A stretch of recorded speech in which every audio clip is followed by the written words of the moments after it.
C'est bien agréable d'être parmi vous pour animer cette conférence qui traite le sujet de SAP dans un contexte qui est très difficile, dans un contexte d'affaires qui est un peu morose. Et pour cela, nous allons traiter le sujet sur les différentes facettes. Avant tout, on tient à remercier M. Imad Couteau, directeur associé de Valiopass. Et c'est l'une des entités qui traite la problématique de SAP pour les grands comptes. Alors, la ligne conductrice, c'est bien sûr SAP. Et la première question, on va l'adresser à M. Couteau concernant la gouvernance. Comment on peut assurer la gouvernance, si vous voulez, de SAP pour qu'il soit tout simplement bien aligné avec la stratégie de l'entreprise? Le point d'entrée d'un projet ERP, je veux dire, un projet SAP, c'est pas une fin en soi. On n'est pas demain, vous allez prendre un patron d'entreprise qui soit, on parle aujourd'hui, juste une petite rectification, on fait des implémentations SAP aujourd'hui au Maroc, dans les grands groupes, mais aussi dans les PME. Donc les PME, grosses PME, un processus complexe et tout. J'apprécie très bien l'idée du fil conducteur d'une entreprise industrielle, c'est qu'un patron d'une grande PME aujourd'hui qui se développe. Généralement, la problématique de l'informatisation par la mise en place d'un ERP tel que SAP obéit d'abord à des orientations d'ordre stratégique. C'est qu'on a fait un choix un jour dans le cadre d'une entreprise où on va, par exemple, aller investir dans de nouveaux marchés, se développer à l'international, acquérir un appareil industriel pour développer une nouvelle ligne de produits. Et appuyé par, bien sûr, des hommes, des process et un système. C'est une composante qui est importante dans une réflexion, c'est-à-dire de réfléchir globalement dans une entreprise. Et ça, c'est un point important. Et c'est d'abord un gage réussi de projet. Et le projet qui obéit à une orientation stratégique, ça veut dire qu'il est placé au haut niveau, ou même au niveau des actionnaires, au niveau de l'organisation de l'entreprise. C'est un premier facteur clé de succès, on le place toujours comme étant le facteur clé numéro 1. Et donc, par contre de cette stratégie, on va définir un certain nombre d'éléments, un certain nombre d'objectifs qui doivent être atteints dans le cadre de cette stratégie. Et parmi on identifie des objectifs et des leviers sur lesquels on va s'appuyer. Et le système d'information constitue un des leviers qui répond. Et SAP, par sa construction, et il répond vite, je vais vous dire pourquoi, à des orientations stratégiques d'une entreprise. Parce que SAP, c'est une entreprise qui ne fait que la productivité de l'entreprise, qui fait que des produits pour l'entreprise. Les principaux concurrents de SAP, je ne vais pas les nommer, ils font de la productivité individuelle, les outils bureautiques que vous utilisez tous les jours, mais ils font aussi de la productivité pour l'entreprise. Et donc, partant de ce principe-là, le marché est fait par des utilisateurs, des experts métiers, qui ont, eux, travaillé avec des informaticiens dans des laboratoires, c'est une entreprise allemande, et donc, depuis 40 ans, ils ont construit un outil qui peut, rapidement répondre à des attentes d'une entreprise industrielle. Et ils ont introduit ce qu'on appelle la notion de bonne pratique, les best practices.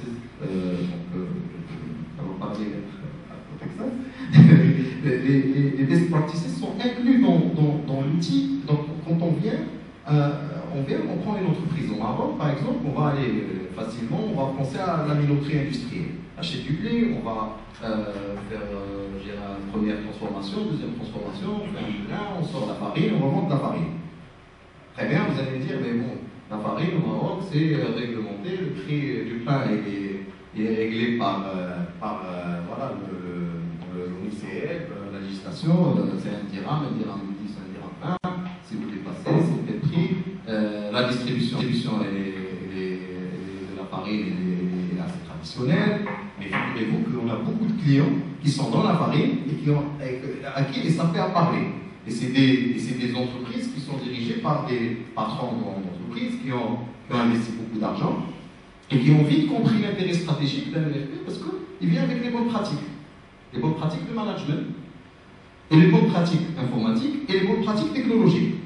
Et c'est le lien avec la stratégie, c'est-à-dire que je fais une stratégie, je dis je vais investir dans un moulin qui va me coûter 120 millions de dirhams ou 130 millions de dirhams. Pour le faire marcher, j'ai besoin d'un chef meunier, d'un agent, et puis d'un responsable maintenance pour entretenir le moulin, et puis derrière j'ai besoin d'un comptable, d'un contrôleur de gestion, d'un directeur commercial et d'un informaticien. Et les process, les process, effectivement, il faut que je trace les process ils doivent être clairs. J'ai la commande du blé, le bateau de blé qui doit venir, il faut que je le maîtrise, les frais pour dévoiler il faut que je le maîtrise. Comment je vais faire tout ça? Je vais faire ça dans un peu. Deux choses qui vont l'empêcher. D'abord parce que c'est lourd et fastidieux, il ne pourra pas avoir l'information en temps réel. Et puis deux, vous. Parce que demain, quand vous allez sortir, vous allez dire moi je travaille pas avec le papier. Et il faut un système, parce que je ne sais pas, en génération, j'ai tout le temps travaillé avec. Et donc, il y a un facteur humain qui n'existait pas quand on commençait à travailler, ça fait 20 ans. Donc ces orientations stratégiques sont très importantes et qui déterminent la réussite du projet et le projet d'implémentation de SAP. Mais SAP y répond avec la bonne pratique, avec sa performance technologique, parce que c'est un outil qui répond avec la performance technologique. Et puis après, je viens au point du projet de développement, dans la gouvernance, et au niveau de la gouvernance du projet et la gouvernance de l'entreprise qui commence à s'appuyer sur un système structurant pour ça. Là, je retourne vers Texas. On aimerait bien avoir votre contribution concernant tout ce qui concerne le CRM, quelles sont les différentes fonctionnalités du CRM au niveau de SAP et quelles sont aussi votre expérience là-dessus. CRM, Customer Relationship Management, et en français, c'est ce qu'on parle de gestion de la relation client. Ok, le CRM, j'ai pas beaucoup travaillé sur le CRM en fait. Mon équipe elle s'appelle CRM, mais c'est vraiment du Sales and Distribution. Mais le CRM, ça a été introduit, je crois, dans les années 2000 par SAP. Et c'est un module en lui-même pour essayer d'offrir, comment dirais-je,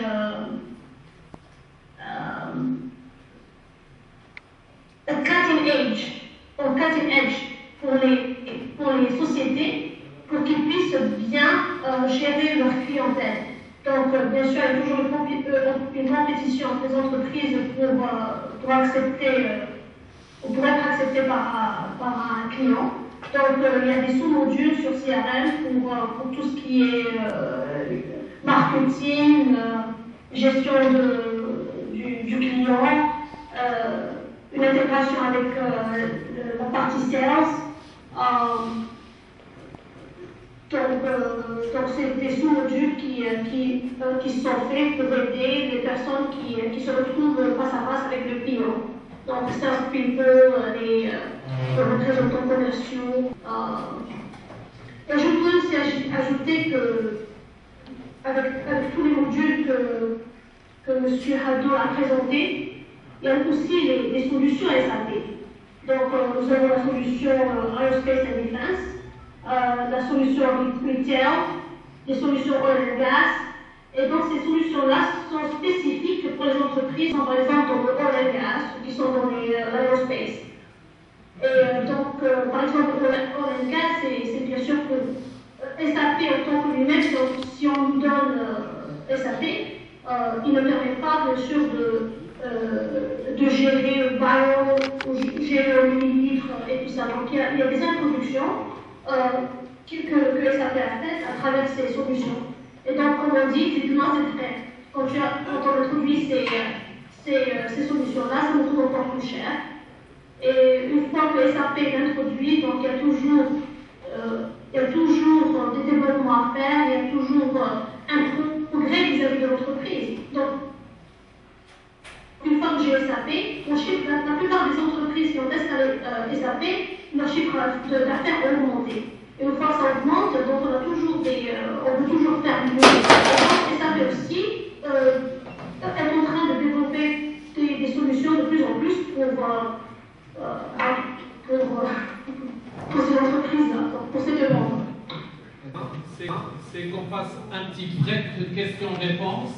Alors, comment on va traiter les questions-réponses? Je préfère qu'on rassemble 3, 4, 5 questions, et après on donnera à nos chers invités la parole pour qu'ils répondent convenablement. Donc, je vous demande, M. Ismaël Mahari, qui est intéressé par le domaine, ainsi que d'autres dans le domaine. Bonjour. J'ai 2 questions pour M. Liman. Déjà, je me présente, je m'appelle Ismaël Mahari. Je suis étudiant en M2 à Soufin-Roux. Et en même temps, je suis consultant junior SAP. Donc, je m'y connais un peu dans les modules et tout. Mais je voudrais vous poser une question, c'est comment on peut déterminer les modules pour un client ici au Maroc, vu que déjà les sociétés, surtout pour les PME, vu que les PME sont moins structurées qu'en Europe ou aux États-Unis. Merci. Comment on peut déterminer les modules? Et ma deuxième question, c'est au plan financier. Pour le financement, vous avez évoqué comme quoi la facturation par rapport à un consultant senior, c'est 700 € par jour. Mais au niveau Maroc, genre au niveau local, quelle est la facturation précise pour un consultant senior? C'est une très bonne question. Elle fait le lien avec l'introduction. Parce que c'est pas un projet comme ça. Effectivement, c'est très difficile de proposer des modules quand on n'a pas en face un besoin. Donc, les stratégies, les cahiers des charges, qui répondent. Donc, quand on rédige un cahier des charges, généralement, on sait proposer facilement. En temps expert, on sait proposer des modules, quels modules à l'époque pour tout le besoin. Mais c'est aussi un travail. L'expertise de l'intégrateur commence à ce stade-là. On a des cahiers des charges qui sortent. Vous avez des intégrateurs qui vont proposer des modules très compliqués. Après, c'est le savoir-faire de l'intégrateur qui sent et qui connaît, c'est l'expérience.